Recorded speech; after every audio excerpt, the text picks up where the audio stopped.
بسم اللہ الرحمن الرحیم۔ السلام علیکم ورحمۃ اللہ وبرکاتہ۔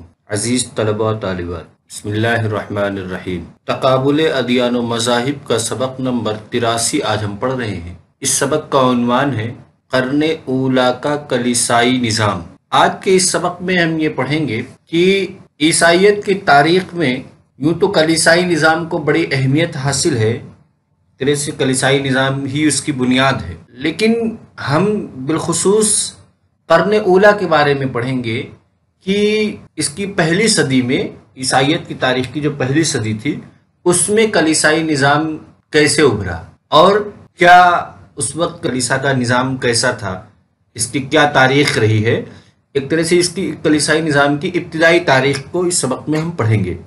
پہلے ہم پڑھتے ہیں تعارف۔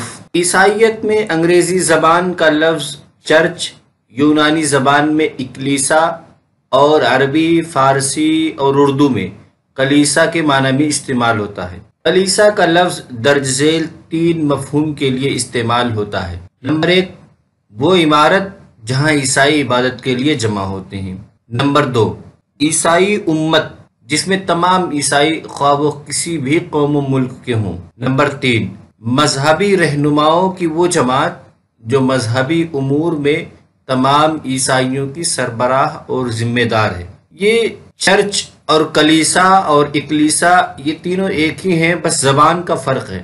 انگریزی میں جس کو چرچ کہتے ہیں اسی کو اردو میں کلیسا کہتے ہیں، اور یونانی زبان میں اس کے لیے اکلیسا کا لفظ بولا جاتا ہے۔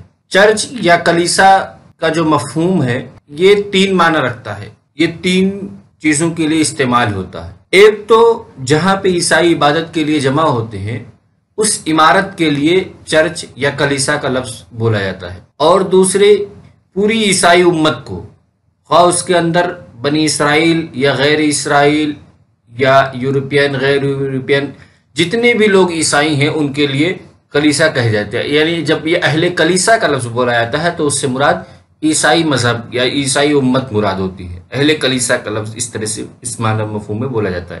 اور کلیسا کا تیسرا مفہوم یہ کہ مذہبی رہنماؤں کی وہ جماعت، یہ خاص یعنی عیسائیت میں وہ طبقہ جو مذہبی رہنمائی کرتا ہے وہ اس کے لیے بھی کلیسا کا لفظ بولا جاتا ہے۔ ابتدا حضرت عیسیٰ علیہ السلام کی وفات کے 20 سال بعد پطرس اور پولس کے روم جانے کی اطلاع ملتی ہے۔ اس سے قبل حضرت عیسیٰ علیہ السلام کے دور میں آپ کا کوئی حواری نہ ہی آپ کبھی روم گئے۔ ان کے جانے کے بعد روم میں باقاعدہ عیسائیوں کی ایک جماعت بن چکی تھی۔ رومی عیسائی جماعتوں نے پطرس کو اپنا اعلیٰ رہنما سمجھا، اور ان جماعتوں کے رہنماؤں نے خود کو روم کے دوسرے شہروں کی عیسائی جماعتوں کا نگران اعلیٰ تصور کیا۔ کلیسائی نظام کی ابتدا اس طرح سے ہوتی ہے کہ حضرت عیسیٰ علیہ السلام یا آپ کے 12 حواریوں میں سے کوئی بھی آپ کی زندگی میں، جب تک عیسیٰ علیہ السلام تھے تب تک روم کوئی نہیں گیا تھا۔ اس وقت چونکہ روم کی حکومت تھی، رومی ہی حکمراں تھے فلسطین میں بھی، اور یعنی سپر پاور جو ہے روم مانی جاتی تھی۔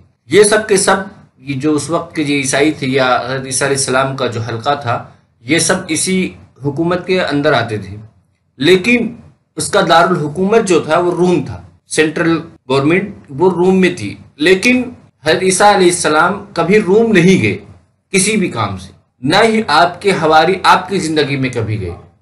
البتہ جب آپ کی وفات ہو گئی تو آپ کی وفات کے 20 سال بعد سب سے پہلے تو پطرس گئے، جو حواریین میں سے ایک، سب سے پہلے پطرس گئے، اس کے بعد پھر پولس گیا، سینٹ پال جو تھا وہ گیا۔ لیکن ان دونوں کے جانے کی وجہ سے وہاں عیسائیت پھیلی اور عیسائیوں کی ایک جماعت بھی بن گئی، لیکن وہاں کے لوگوں نے سب سے بڑا رہنما جو ہے پطرس کو مانا، اور وہاں کے جو دیگر رہنما تھے جن لوگوں نے پطرس کو مانا تھا، پطرس کے علاوہ جو چھوٹے چھوٹے رہنما تھے وہ اپنے علاقے کے دوسرے چھوٹی چھوٹی شہروں کے رہبر خود کو خیال کرتے تھے، یعنی سب سے بڑے پطرس، اس کے نیچے پھر دوسرے لوگ۔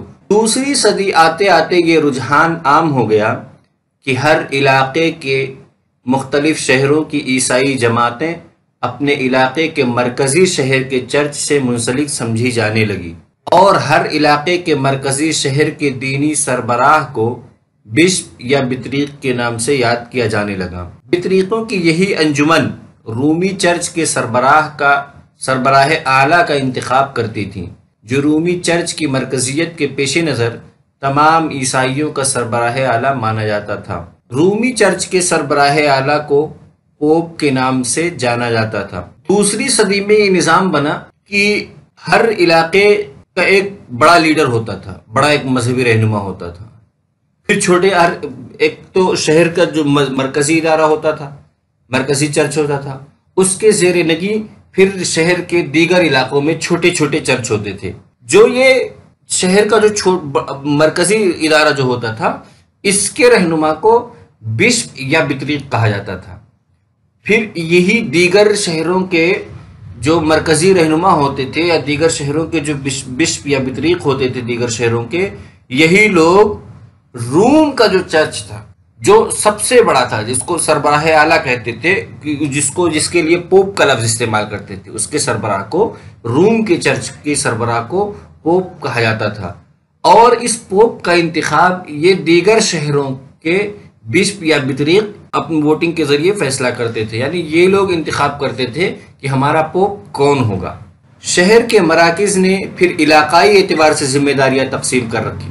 ہر بطریق اپنی معاونت کے لیے شہر کے مختلف علاقوں میں ایک جماعت منتخب کرتا، جس کے سربراہ کو ڈیکن کہا جاتا تھا۔ ڈیکن عبادات، وعظ و تلقین اور رفاہ عام کے کاموں میں بشپ کی مدد کرتے تھے۔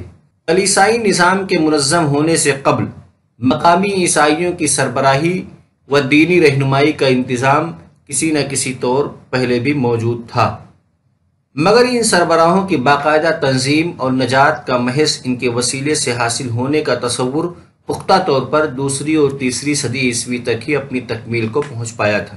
یعنی دوسری صدی عیسوی سے پہلے بھی مذہبی سربراہی تو ہوتی تھی، مذہبی رہنمائی ہوتی تھی، اور کوئی نہ کوئی بڑا عالم ہوتا تھا جس کی سربراہی میں دیگر مذہبی معاملات انجام دیے جاتے تھے، لیکن دوسری صدی میں اسی کو منظم کر دیا گیا۔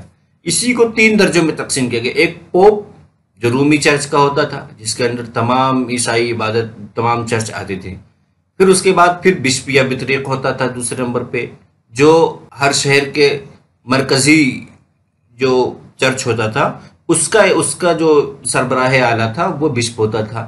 پھر تیسرے نمبر پہ ڈیکن ہوتا تھا، یعنی یہ جو شہر کے جو سربراہ اعلیٰ ہوتے تھے، یہ اپنے اپنے علاقوں میں، ہر چھوٹے چھوٹے علاقوں میں ایک ڈیکن منتخب کرتے، اس کو ذمہ دار بناتے حلقہ وائز، کہ اس علاقے کا فلاں ذمہ دار اور اس علاقے کا فلاں ذمہ دار، اور اس ذمہ دار کو ڈیکن کا لقب سے یاد کیا جاتا تھا۔ ڈیکن کا کام یہ ہوتا تھا کہ لوگوں سے عبادات کا فرائض انجام دیتا تھا، اور وعظ و تلقین کرتا تھا، اور رفاہ عام کے کام کرتا تھا، خود بھی کرتا تھا، اور اس معاملے میں بشپ کی مدد بھی کرتا تھا۔ وہ کہتے ہیں کہ اس نظام کے آنے سے پہلے، کلیسائی نظام کے آنے سے پہلے بھی مقامی عیسائیوں کی سربراہی اور دینی رہنمائی کسی نہ کسی طرح انجام دی جاتی تھی، لیکن اس کے آنے سے یہ چیزیں اور منظم ہو گئی، اور یہ دوسری اور تیسری صدی میں منظم ہوئی۔ خلاصہ آج کے سبق کا خلاصہ یہ کہ اس سبق میں ہم نے کلیسائی نظام یا قرن اولیٰ کے کلیسائی نظام کو سمجھتے ہوئے سب سے پہلے اس کا تعارف پڑھا، پھر اس کے بعد اس کی ابتدا کیسے ہوئی، پھر اس کی کیا تاریخ رہی ہے، اس کے بارے میں پڑھا۔ یعنی 3 چیزیں پڑھی ہم نے کلیسائی نظام میں: تعارف،